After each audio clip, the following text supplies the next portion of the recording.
Hello friends, welcome to daily exam bytes channel. ఈ వీడియోలో మనం 9 ఫిబ్రవరి 2026 కరెంట్ అఫైర్స్ని SSC, RRB, banking exams point of వ్యూలో చూసుకుందాం. వీడియో చివరి వరకు చూడండి. ఫస్ట్ క్వశ్చన్: అంతర్జాతీయ మూర్ఛ దినోత్సవాన్ని ఏటా ఏ రోజు నిర్వహిస్తారు?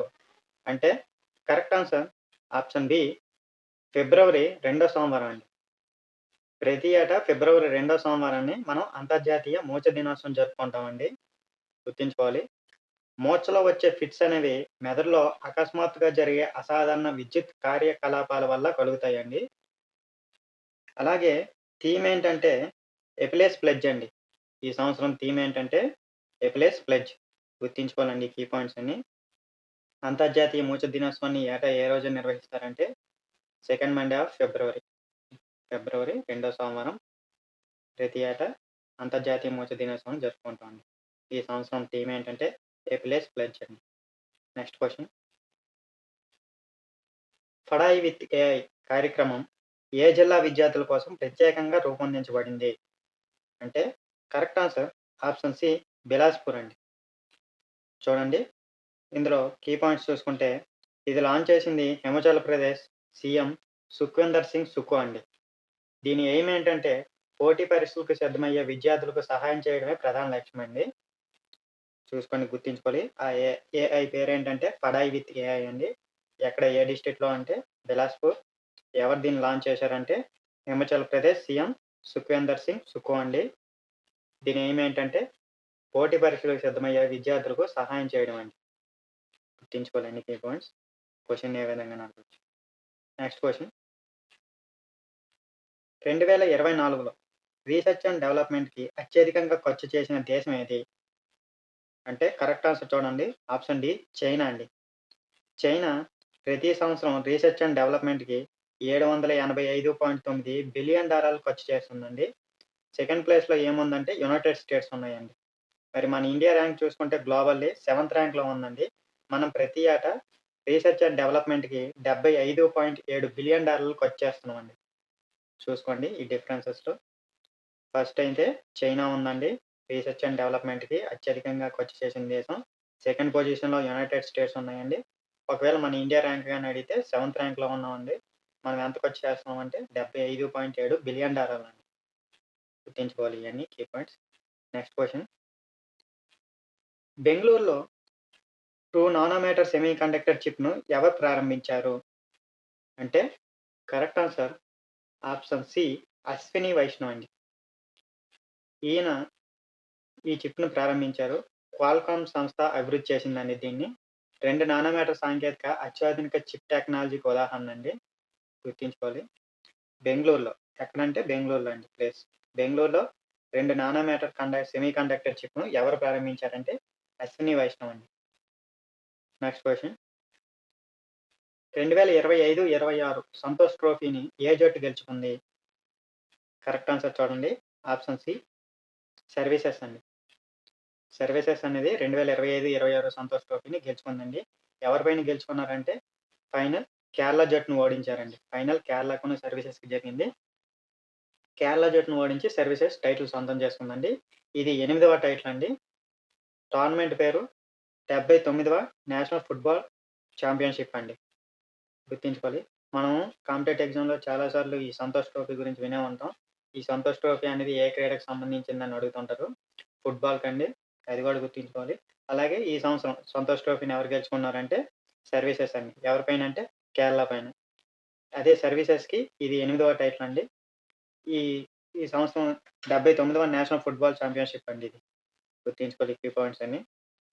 నెక్స్ట్ క్వశ్చన్: ఆపరేషన్ శాస్త్ర ప్రారంభించిన వారు ఎవరు? చూడండి, ఆపరేషన్ శాస్త్ర ఎవరు ప్రారంభించారంటే ఆప్షన్ బి, ఢిల్లీ పోలీస్ అండి. దీని ఎయిమ్ ఏంటంటే ఆన్లైన్లో ఆయుధాలను ప్రదర్శించే పోస్టులను లక్ష్యంగా చేసుకుంటుందండి. దానికోసం ఈ ఆపరేషన్ శాస్త్ర అనేది ప్రారంభించారు. ఎవరు? ఢిల్లీ పోలీసులు. గుర్తించుకోవాలి.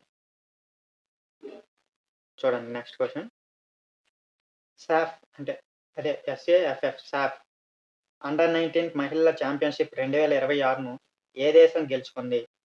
అంటే correct answer option C, India అండి. చూడండి. ఈ సాఫ్ అండర్ 19 మహిళల ఛాంపియన్‌షిప్ 2026 ఇండియా గెలుచుకుందండి. ఎవరిపైన గెలుచుకుందంటే బంగ్లాదేశ్ జట్టును ఓడించిందండి. ఇది 7వ ఎడిషన్ అండి. టోర్నమెంట్ ఎక్కడ జరిగిందంటే నేపాల్‌లో జరిగిందండి. సో, ఈ కీ పాయింట్స్ అన్నీ గుర్తుంచుకోవాలి. సాఫ్ అండర్ 19 మహిళల ఛాంపియన్‌షిప్ 2026 ఏ దేశం గెలుచుకుందంటే ఇండియా గెలుచుకుందండి. ఎవరిపైన గెలుచుకున్నామంటే బంగ్లాదేశ్ టీమ్‌ను ఓడించిందండి. ఇది 7థ్ ఎడిషన్ అండి. ఎక్కడ జరిగిందంటే నేపాల్. ఇయన్నీ గుర్తుంచుకోవాలి. Next question.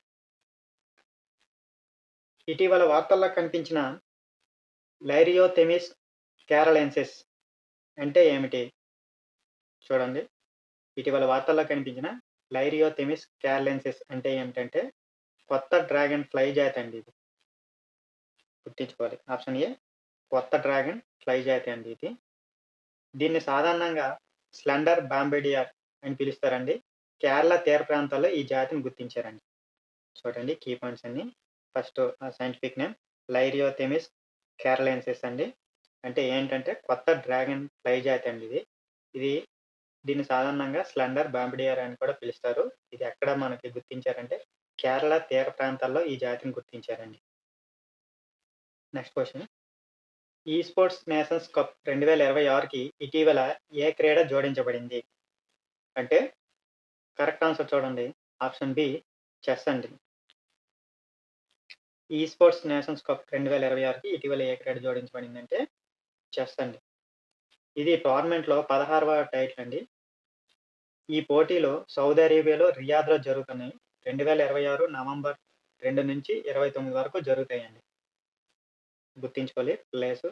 అలాగే ఈ సంవత్సరం కొత్తగా చేర్చిన గేమ్ కూడాను. ఈ స్పోర్ట్స్ నేషనల్ కప్ 2026కి ఇటీవల ఏ క్రీడ జోడించబడిందంటే చెస్ అండి. అలాగే ఎక్కడ జరుగుతుందంటే సౌదీ అరేబియా రియాద్‌లో జరుగుతుంది. ఎప్పుడు జరుగుతుందంటే నవంబర్ 2 నుంచి 29 వరకు జరుగుతున్నాయండి. Next question. చూడండి క్వెషన్.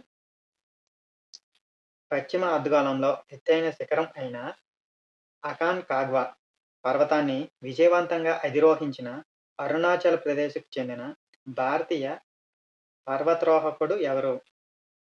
అంటే కరెక్ట్ ఆన్సర్ కబాక్ యానో. గుర్తుంచుకోవాలండి. ఈమె వయసు 27 సంవత్సరాలండి. నిసి గిరిజన తెగకు చెందిన తొలి మహిళ అండి. అలాగే మాజీ క్రికెటర్ కూడానండి. గుర్తుంచుకోవాలి ఇందులో ఉన్న కీ పాయింట్స్ అన్నీ. ఆ పర్వతం పేరేంటంటే అకాన్‌కాగ్వా. ఎవరు అధిరోహించారంటే కబాక్ యానో అండి. ఆమె వయసు 27 సంవత్సరాలు. ఈమె నిసి గిరిజన తెగకు చెందిన తొలి మహిళ అండి. మాజీ క్రికెటర్ కూడాను. ఇయన్నీ గుర్తుంచుకోవాలి ఈ కీ పాయింట్స్ అన్నీ. Next question. ఈ సంతకాలతో ఎండ్ టు ఎండ్ ఆన్‌లైన్ ప్రక్రియను ఉపయోగించి పూర్తి digital foreign portfolio investor FPI లైసెన్స్‌ను జారీ చేసిన భారతదేశంలో మొదటి బ్యాంక్ ఏది? అంటే correct answer option D Kotak Mahindra అండి. దీనివల్ల డాక్యుమెంట్ల ఆలస్యం తగ్గుతుందండి. అలాగే ఖర్చులు మరియు ప్రమాదాలు గణనీయంగా తగ్గుతాయండి. సో, గుర్తుంచుకోవాలి. ఎఫ్‌పిఐ అంటే ఈ సంతకాలతో ఎండ్ టు ఎండ్ ఆన్‌లైన్ ప్రక్రియను ఉపయోగించి పూర్తి డిజిటల్ ఫారిన్ పోర్ట్‌ఫోలియో ఇన్వెస్టర్ లైసెన్స్‌ను జారీ చేసిన భారతదేశంలోని మొదటి బ్యాంక్ ఏదంటే కోటక్ మహేంద్ర బ్యాంక్ అండి. గుర్తుంచుకోవాలి. దీనివల్ల డాక్యుమెంట్ల ఆలస్యం తగ్గి ఖర్చులు మరియు ప్రమాదాలు గణనీయంగా తగ్గుతాయండి. Next quiz of the day అండి. మనం ఆల్రెడీ ఈ క్వెషన్ గురించి మాట్లాడుకున్నాం. ఆన్సర్ తెలిస్తే కింద కామెంట్‌లో చెప్పండి. 2024లో పరిశోధన మరియు అభివృద్ధిపై అత్యధికంగా ఖర్చు చేసిన దేశం ఏది? సరైన సమాధానం కామెంట్స్‌లో చెప్పండి. ఈ వీడియో ఉపయోగపడితే లైక్ చేయండి. డైలీ కరెంట్ అఫైర్స్ కోసం డైలీ ఎగ్జామ్ బైట్స్ ఛానల్‌ని సబ్స్క్రైబ్ చేయండి. Thank you for watching.